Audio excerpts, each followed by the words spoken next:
तत्पुरुषाय विद्महे महादेवाय धीमहि तन्नो रुद्रः प्रचोदयात्। भगवान चपलेश्वर महादेवना सानिध्यમાં આજે 1100 કળશથી ભગવાન મહાદેવનો અભિષેક મહાઅભિષેક રાખવામાં આવ્યો અને એની પાછળનું એકમાત્ર કારણ એ હતું કે આપણા કચ્છમાં આ વર્ષે વરસાદ સારો નથી થયો। એમાં ખાસ માંડવી વિસ્તારની અંદર તો 1-2 ઇંચ જેવો ઝરમરીયો વરસાદ થયો છે। તો જો જળ છે એ જ જીવન છે, પાણી નહીં હોય તો બધા દુઃખી હશે। વગડાની અંદર પશુ પક્ષીને પીવા માટે પાણી નહીં હોય, ઘાસચારો ગાય માતાને માટે નહીં હોય, ખેડૂતોને પણ જેની સૂકી ખેતી છે એ લોકો માટે પણ વરસાદ અનિવાર્ય છે। જળ એ જ જીવન છે, એના વગર ચાલવાનું નથી આપણને બધાને।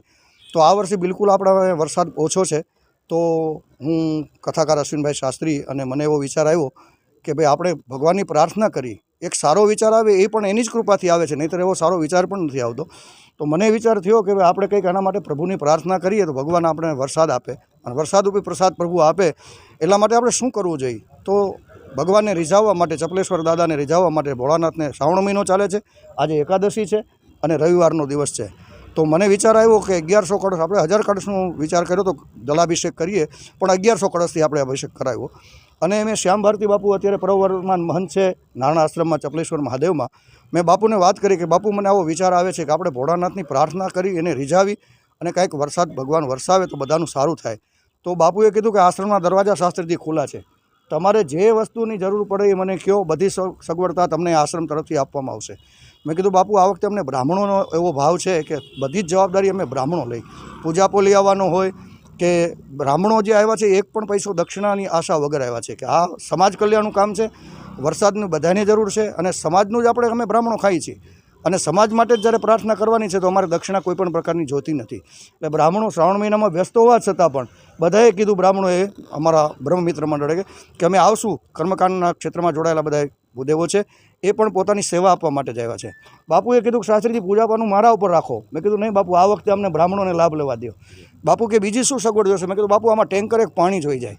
તો બાપુ કે, મેં કીધું આપણે ટેન્કર મગાવી? બાપુ કે નહીં, આપણો પાણીનો ટાંકો આશ્રમનો છે, એમાં 3 ટેન્કર પાણી આવી જાય એટલો મોટો ટાંકો છે। મેં કીધું બાપુ 1000 કળશ ભરવાનું ચડાવવા પાણી તો અહીંયા સુધી નળી પહોંચવી જોઈએ, નળ જોઈએ? બાપુ કે બધી સગવડ છે। મેં કીધું મોટો તપેલો જોશે? બાપુ કે બધી સગવડ છે।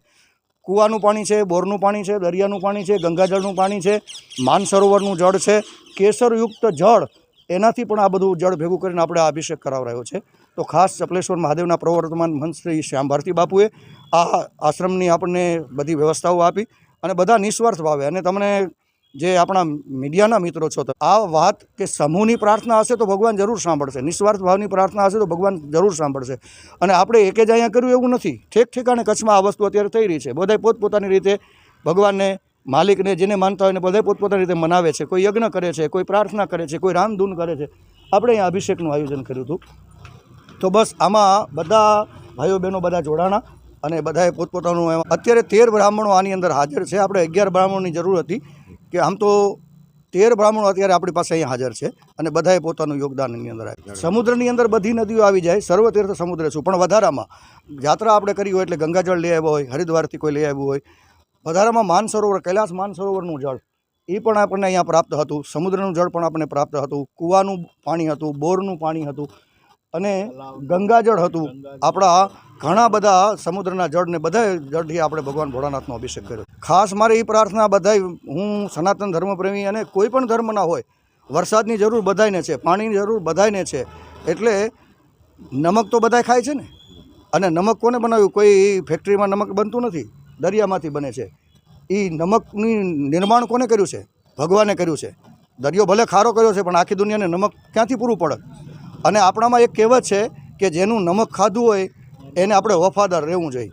તો આ નમક છે એ ભગવાને આપણને દરિયામાંથી આપ્યું, તો આપણે ભગવાનનું નમક ખાધું છે, બધાએ માલિકનું નમક ખાધું છે। જેને જે શબ્દથી ભગવાને બોલાવતા એ પોતપોતાની રીત પ્રમાણે, પોતપોતાના ધર્મ પ્રમાણે, પણ નમક તો બધાએ ખાધું છે। તો નમક ખાધું છે તો આપણે નમક હરામ ન થવાય, કારણ કે ભગવાનનું નમક ખાધું છે, માલિકનું નમક ખાધું છે।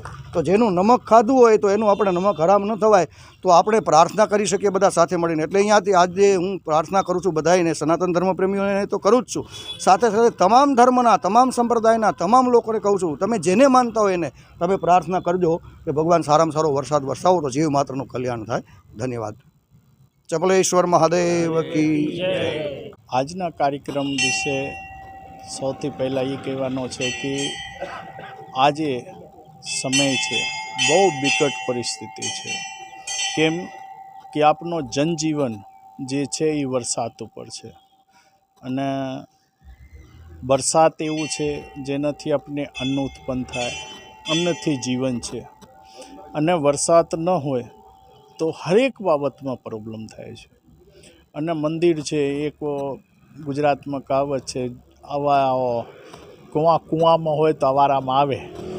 તો વરસાદ થાય તો સારી ફસલ થાય, હરેક જગ્યા ધંધા થાય ને આ નથી થયા. અને આજ કચ્છમાં લગભગ મારા અનુમાન પ્રમાણે 12-15 વર્ષ પછી દુષ્કાળનો પરિસ્થિતિ આવ્યો છે. ને તો પહેલાં શું પરિસ્થિતિ હતો, હર એક સાલ દુષ્કાળ પડે અને બીજી વર્ષ વરસાદ પડે. લેકિન અત્યારે કચ્છની બહુ સારી સ્થિતિ છે, જે કે હર સાલ વરસાદ પડે છે. લેકિન આ વર્ષે થોડા દુષ્કાળનો છે, જેના કારણે શાસ્ત્રીજી એટલું બધું મોટું આયોજન રાખ્યા અને નિસ્વાર્થ. એક વાત હું કહેવા માગું છું, ઘણી વખત મીડિયામાં, સોશિયલ મીડિયામાં બ્રાહ્મણ વિશે ઘણું બધું વાતો આવે છે કે બ્રાહ્મણ આવી રીતે બદનામ કરે છે કે ભાઈ બ્રાહ્મણ જે છે માણસોને ઊંધા સીધા પરાવી દીધું છે, બ્રાહ્મણો દક્ષિણા વગર કાંઈ કામ નથી કરતો.